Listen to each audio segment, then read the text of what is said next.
मित्रों नमस्कार, मैं हूं राकेश कुमार। आप देख रहे हैं मत अभी मत। मित्रों, बिहार चुनाव को लेकर अभी सबसे चर्चा में जो क्षेत्र है वो है मोकामा।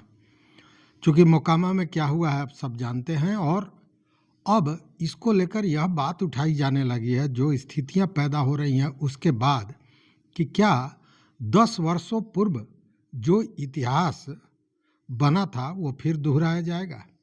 मतलब कि जिस तरह 10 वर्ष पूर्व जेल में रहते हुए अनंत सिंह ने जीत हासिल की थी, क्या इस बार भी वो जीत हासिल करेंगे? क्या धानुक समुदाय में जो गुस्सा है, जो नाराजगी है, उसको सरकार कम कर पाएगी? जो धानुक समुदाय नीतीश कुमार का कोर वोटर माना जाता है। देखिए, आरजेडी नेता और जन स्वराज के कैंडिडेट के समर्थक थे दुलार चंद यादव, जिनकी हत्या के बाद मोकामा में जेडीयू प्रत्याशी और पूर्व विधायक अनंत सिंह को गिरफ्तार कर लिया गया। वोटिंग में अब मात्र 3 दिन बचे हुए हैं और अनंत सिंह को जेल भेज दिया गया। इसके पूर्व भी 2015 में जेल से ही उन्होंने चुनाव लड़ा था और वो चुनाव जीते थे। 1 नवंबर की रात करीब 12:30 बजे अनंत सिंह ने फेसबुक पर लिखा था कि सत्यमेव जयते, मुझे मोकामा की जनता का पर पूर्ण भरोसा है, इसलिए चुनाव अब मोकामा की जनता लड़ेगी। यह उनका संदेश था। अब सवाल उठता है कि क्या अनंत सिंह गिरफ्तारी के बाद फिर पुरानी इतिहास को दोहराएंगे और 10 साल बाद फिर जेल से चुनाव लड़कर वो जीत हासिल कर सकेंगे? अब आगे क्या होगा, यह यक्ष प्रश्न है और सभी इस प्रश्न का जवाब ढूंढ रहे हैं। देखिए, सबसे पहले तो यह समझिए कि अनंत सिंह की गिरफ्तारी का पूरा मामला है क्या। देखिए, 1 नवंबर की आधी रात को पटना पुलिस ने जदयू प्रत्याशी अनंत सिंह को गिरफ्तार कर लिया। पटना के एसएसपी कार्तिकेय शर्मा ने कहा कि अनंत सिंह को दुलार चंद यादव की हत्या के आरोप में गिरफ्तार किया गया है। शुरुआती जांच से पता चला है कि वह घटना स्थल पर मौजूद थे। दरअसल 30 अक्टूबर की दोपहर जन स्वराज कैंडिडेट पीयूष प्रियदर्शी और जदयू प्रत्याशी अनंत सिंह के समर्थकों के बीच झड़प हुई थी और इसमें पीयूष के समर्थक और आरजेडी के नेता रहे दुलार चंद यादव की मौत हो गई थी। दुलार चंद्र यादव के परिजनों ने इसे हत्या बताया और इसका आरोप अनंत सिंह पर लगाया। इस मामले में 4 अलग अलग एफआईआर हुए हैं। एक एफआईआर दुलार चंद के परिजनों ने, अनंत सिंह के समर्थक जितेंद्र सिंह ने, और 2 एफआईआर पुलिस ने दर्ज की है। दुलार चंद की पोस्टमार्टम रिपोर्ट में हार्ट फेल और सीने पर भारी दबाव से फेफड़े फटने को उनकी मौत का कारण बताया गया है। सवाल यह उठता है कि अगर आरोप सही साबित हुआ तो अनंत सिंह को कितनी सजा हो सकती है, यह प्रश्न सबके मन में उठ रहा है। तो विधि विशेषज्ञों की माने तो अनंत सिंह को भारतीय न्याय संहिता, जो बीएनएस है, नया जो संहिता बना है, उसकी धारा 103 के तहत गिरफ्तार किया गया है और यह धारा हत्या के आरोप का है। इसके तहत अगर अनंत सिंह का दोष सिद्ध हो जाता है तो उन्हें उम्र कैद या फांसी तक की सजा हो सकती है। इसको लेकर हमने जब पटना हाई कोर्ट के एक अधिवक्ता ज्ञान प्रकाश से बात की तो उन्होंने बताया कि गिरफ्तारी के बाद अनंत सिंह को जुडिशियल कस्टडी में भेज दिया गया है। वो सीजेएम कोर्ट में जमानत के लिए याचिका डाल सकते हैं, लेकिन वहाँ से जमानत मिलनी मुश्किल है और इनको हाई कोर्ट से ही जमानत मिल सकती है। मतलब बेल इनको हाई कोर्ट ही दे सकता है। अब देखिए कि पोस्टमार्टम रिपोर्ट को अब तक का सबसे मजबूत सबूत माना जा रहा था। इसके अनुसार दुलार चंद यादव की हत्या गोली लगने से नहीं हुई, बल्कि फेफड़ा फटने और हृदय फेल्योर से हुई है। उन्हें गाड़ी चढ़ाकर मारा गया। ऐसे में अगर अनंत सिंह पर कोर्ट में आरोप साबित हुआ तो आजीवन कारावास हो सकती है। हालांकि सबूत ही तय करेंगे कि सज़ा होगी या नहीं होगी या कितनी होगी। यह सारी चीज़ें सबूत पर डिपेंड करती हैं। याद कीजिए, आपको याद होगा कृष्णैया हत्याकांड मुजफ्फरपुर में हुआ था, जिसमें बाहुबली आनंद मोहन को सजा हुई थी। यह मामला भी लगभग कुछ ऐसा ही है, क्योंकि वहाँ भी आनंद मोहन ने खुद हत्या नहीं की थी, लेकिन वो हत्या के दौरान वहाँ मौजूद थे। इसके चलते उन्हें हत्या की साजिश में शामिल होने के कारण माना गया कि वह शामिल हैं, और इसी के आधार पर आजीवन कारावास की सज़ा हुई थी। और ऐसा ही मामला अनंत सिंह का भी है। हत्या अनंत सिंह ने नहीं की है, उन पर आरोप है कि वहाँ पे वो मौजूद थे, क्योंकि पोस्टमार्टम ने स्पष्ट कर दिया कि हत्या गोली से नहीं हुई है। अब अनंत सिंह की गिरफ्तारी से उनके चुनाव पर क्या असर पड़ेगा, यह एक अहम सवाल लोगों के बीच में उपज रहा है। और कुछ लोगों का मानना है कि इस गिरफ्तारी घटना के बाद जो गिरफ्तारी हुई है, इसने अनंत सिंह के जीत को सुनिश्चित कर दिया है। अब ऐसा जो विश्लेषक मान रहे हैं, उसके पीछे क्या कारण है, यह समझिए। देखिए, अनंत सिंह के पक्ष में भूमिहार एकजुट हो रहे हैं, चूँकि दुलार चंद्र शव यात्रा में उनके समर्थकों ने जिस तरह भूमिहार समाज और अपर कास्ट पर निशाना साधा, गाली गलौज की, जो नारे लगाए, उससे भूमिहार कास्ट और जो अपर कास्ट के लोग हैं उनमें खासी नाराज़गी है। और सबसे बड़ी बात है कि जो बता रहे हैं कि उस घटना के दौरान बीना देवी, जो राजद की प्रत्याशी है, सूरजभान सिंह की पत्नी है, वह भी वहाँ उपस्थित थी, वो ट्रैक्टर पर सवार थी। इसके कारण समाज की नाराज़गी सूरजभान सिंह की पत्नी और आरजेडी प्रत्याशी बीना देवी से भी दिख रही है। इससे भूमिहारों का झुकाव अनंत सिंह की ओर होने लगा है। समाज के कई लोगों ने तो बाज़ाब्ता सोशल मीडिया पर अपने समर्थन की बात कही है।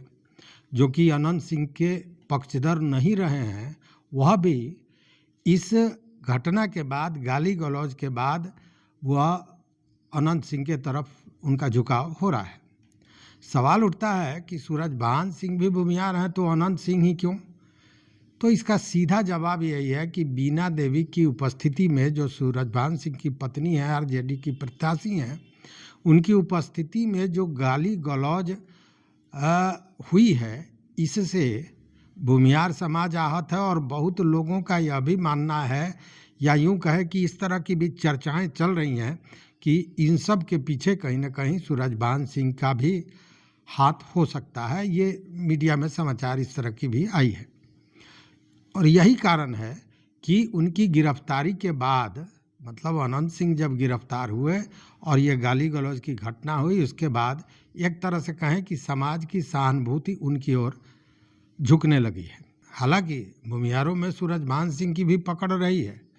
पहले तक भूमिहार, मतलब इस घटना के पहले तक भूमिहार वोटरों में भी बंटवारा हो रहा था, बट रहे थे। लेकिन इस घटना के बाद जो भूमिहार समाज है, उसकी एकजुटता अनंत सिंह के तरफ दिख रही है। लेकिन अनंत सिंह की गिरफ्तारी को लेकर राजनीतिक विशेषज्ञों का विचार भी गौर करने योग्य है। जानकारों की माने तो दुलार चंद की हत्या के आरोप के बाद अनंत सिंह कमजोर पड़ रहे थे। जमीन पर अगड़ा और पिछड़ा की बातें होने लगी थी। लोगों के गुस्सा को विपक्षी पार्टियां जो है वो हवा देने लगी थी। और इसको भांपते हुए सरकार ने बड़ा साधा हुआ कदम उठाया। सरकार ने बड़े सधे ढंग से डैमेज कंट्रोल के लिए अनंत सिंह को गिरफ्तार किया, ताकि अगड़े पिछड़े के बिखराव पर अंकुश लगाया जा सके, मतलब अगला पिछड़ा की राजनीति पर रोक लगाई जा सके। मोकामा में अनंत सिंह की गिरफ्तारी हो गई तो लोगों में यह मैसेज तो जरूर गया कि सरकार अपना काम कर रही है। अगर अनंत सिंह दोष सिद्ध होते हैं तो उनको सजा भी होगी। और बताते हैं कि सरकार ने यह जो कदम उठाया, उसके पीछे एक मुख्य कारण था कि दानुक समाज को यह संदेश देना था कि सरकार काम कर रही है और इससे शायद उनकी नाराज़गी कम हो जाए। कारण भी है।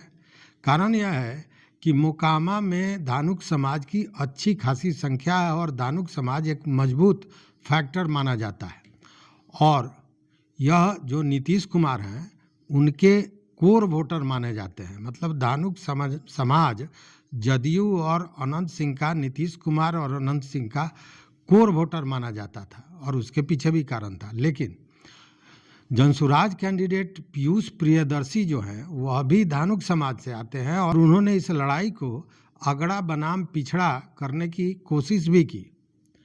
अगर अनंत सिंह को गिरफ्तार नहीं किया जाता तो पीयूष प्रियदर्शी धानुकों की नाराजगी को हवा देने से चूकने वाले नहीं थे। अब चूंकि यादव समुदाय के नेता का हत्या हुआ है और धानुक समुदाय के लिए वो प्रचार कर रहे थे, इसी दौरान हत्या हुई है, तो यह एक दिमाग में लोगों के बात आ रही थी कि धानुक यादव गठजोड़ बनाने की कोशिश इस मौके पर निश्चित रूप से पीयूष प्रियदर्शी करते और तब शायद पूरा समीकरण बिगड़ सकता था। अब गिरफ्तारी के बाद एनडीए के कोर वोट धानुकों के टूट को कम करने का प्रयास किया जा रहा है और ये सारी प्रक्रियाएं उसी लिए संभवतः उठाई गई हैं। अब देखिए कि अगर अगड़ा पिछड़ा हुआ तो अनंत सिंह की स्थिति निश्चित रूप से बिगड़ सकती है। गणित भी यही बताता है, वोटरों का जो गणित है वो यही बताता है। अगर जमीन पर अगड़ा पिछड़ा हुआ तो अनंत सिंह का स्थिति इसलिए बिगड़ जाएगा क्योंकि यादव और धानुक दोनों की संख्या अगर मोकामा में मिला लें तो लगभग 75,000 वोट होते हैं, जबकि जो भूमिहार से ज़्यादा है। हालांकि धानुक पूरी तरह नीतीश कुमार या एनडीए का साथ छोड़कर तेजस्वी के साथ चले जाएंगे, ऐसी भी संभावना बहुत कम है और उसके पीछे कारण यह है कि एक ज़माने में 2009 के दशक में 2000 से 2015 के दशक में जब दुलार चंद यादव एक यादव नेता हुआ करते थे और उनकी दबंगई चलती थी, उस समय धानुक समुदाय को बचाने का काम, उनको सुरक्षा देने का काम अनंत सिंह किया करते थे। इसलिए सीधे अनंत सिंह से कट जाएंगे धानुक समाज, ऐसा नहीं लगता है पीयूष प्रियदर्शी के कहने पर। मतलब कि जनसुराज के पीयूष प्रियदर्शी के कहने पर सारे समाज जो धानुक समुदाय के हैं वो कट जाएंगे अनंत सिंह से, जो अनंत सिंह कभी दुलार चंद से सुरक्षा प्रदान किया करते थे धानुकों को, तो ऐसी संभावना कम है। दूसरी बात कि यादव और धानुक अगर मिल जाते हैं तो निश्चित रूप से भूमिहार की संख्या से ज़्यादा संख्या उनकी हो जाएगी, लेकिन जो यादव समुदाय है वो किसी भी स्थिति में राजद को छोड़कर जनसुराज की तरफ, मतलब पीयूष प्रियदर्शी की तरफ नहीं जाएगा। तो कहने का मतलब है कि यह स्थिति कम नज़र आ रही है। लेकिन 2025 का अगर विधानसभा का वोटर का लिस्ट देखें तो लगभग 2,84,108 वोटर हैं और सबसे ज़्यादा जो अनुमानित वोटर की संख्या है भूमिहारों की वह है 70,000, जबकि धानुक लगभग 40,000 हैं और यादवों की संख्या 35,000 बताई जाती है। राजपूत और ब्राह्मण लगभग 30,000 की संख्या में हैं।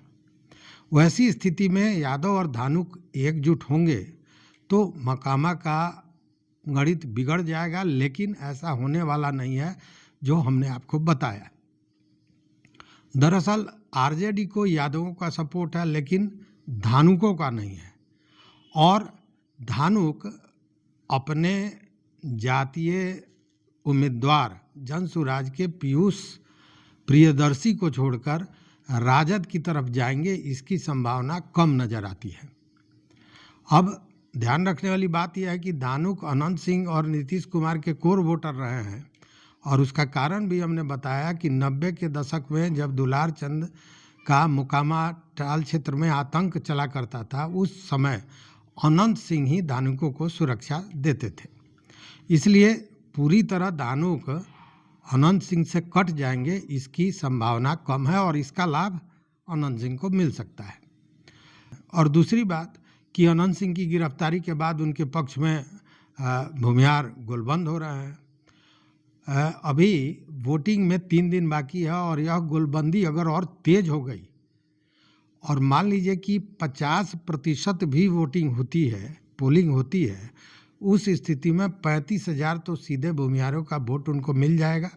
साथ में नीतीश कुमार के नाम पर कुर्मी और चिराग पासवान के नाम पर पासवान वोटरों के भी टूटने की गुंजाइश नज़र नहीं आती है। मतलब यह वोट भी अनंत सिंह के खाते में जाएगा। ब्राह्मण शुरू से अनंत सिंह के साथ रहे हैं और भाजपा एनडीए जदयू एक ही है, तो एनडीए कैंडिडेट है अनंत सिंह, इसलिए ब्राह्मणों का वोट भी एकजुट उनको मिल सकता है। अब एक सवाल उठता है कि आखिर अनंत सिंह की गिरफ्तारी के पीछे क्या राजनीति है, तो इस राजनीति को भी समझिए।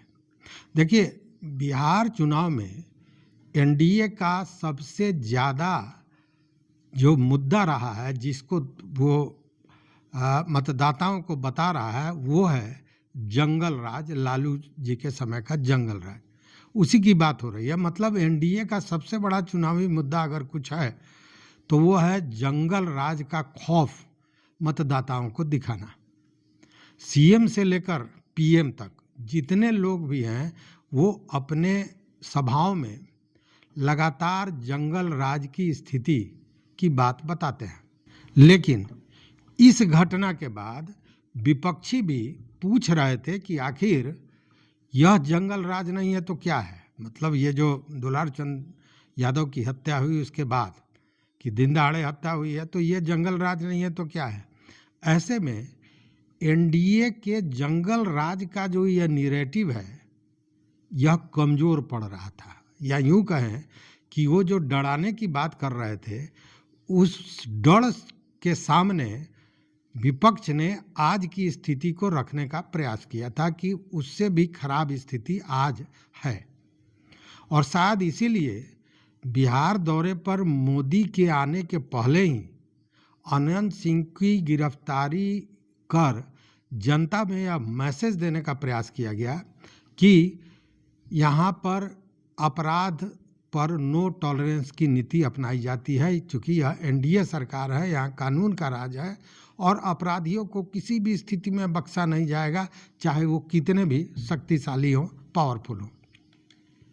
इसको लेकर तो केंद्रीय मंत्री चिराग पासवान ने भी कहा है गिरफ्तारी के बाद कि अगर हमारी सरकार अपराधियों को संरक्षण दे रही होती तो कल रात हुई कार्रवाई नहीं होती, मतलब गिरफ्तारी नहीं होती। हमारी सरकार इस मामले में बिल्कुल स्पष्ट है। जैसा मुख्यमंत्री नीतीश कुमार हमेशा कहते हैं, हम न किसी को बचाते हैं, हम न किसी को फंसाते हैं। ऐसे में न्याय प्रक्रिया का यह हिस्सा है, जांच चल रही है, दोषी को बख्शा नहीं जाएगा। यह वक्तव्य था चिराग पासवान का। लेकिन यहाँ एक और भी मामला बड़ा है कि अनंत सिंह की गिरफ्तारी से इलाके की 9 सीटों पर इसका सीधा असर पड़ने जा रहा है।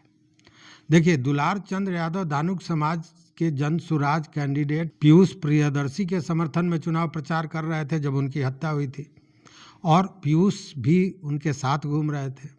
ऐसे में उनकी हत्या के बाद राज्य भर में मैसेज दिया जा रहा था कि सरकार पिछड़ा खासकर धानुक को परेशान कर रही है।